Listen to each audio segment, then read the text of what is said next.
पाकिस्तान तो सी ऐड होगी ओ बिलोंग कर दी लाहौर नूं सी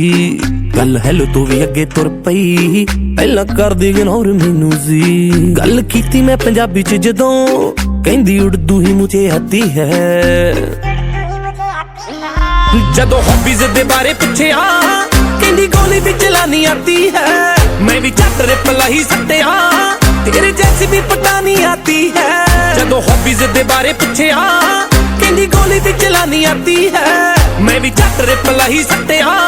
तेरे जैसी भी पटानी आती है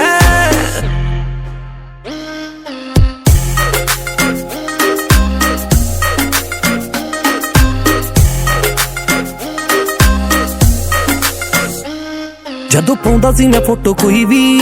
लिख भेजदी सुभान अल्लाह सी मैं भी ब्यूटीफुल कहणों हटिया लग कहण गया माशा अल्लाह सी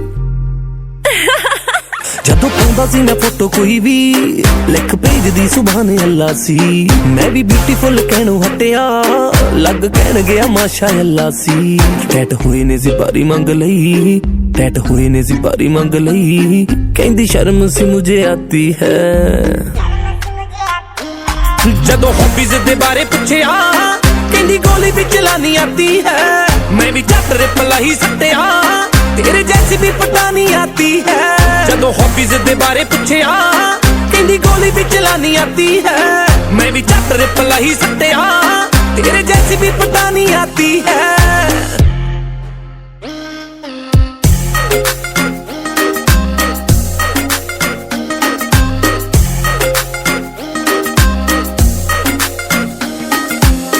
गोली गाली चल जाती है यहाँ पर भी आम जी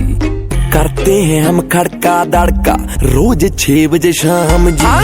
फलो है कहते मुझे सोनिए फलो है कहते मुझे सोनिए चंडीगढ़ बिच डेरे बम्ब बुम्ब फेंक देते यार है तेरे मेरे बम्ब बुम्ब फेंक देते यार है तेरे मेरे वो बम्ब बुम्ब फेंक देते ओनू पुछया प्यार की हुंदा कहंदी शादी के बाद जो होता ओ जीते जीते नू कहन लग पई गश पैदा तू लाहौर में होता ओनू पुछया प्यार की हुंदा कहंदी शादी के बाद जो होता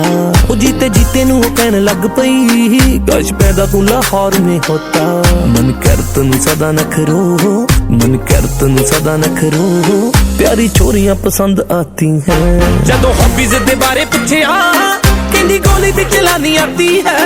मैं भी झट रिपल ही सट्टिया तेरे जैसी भी पटानी आती है जदों हॉबीज दे बारे पुछया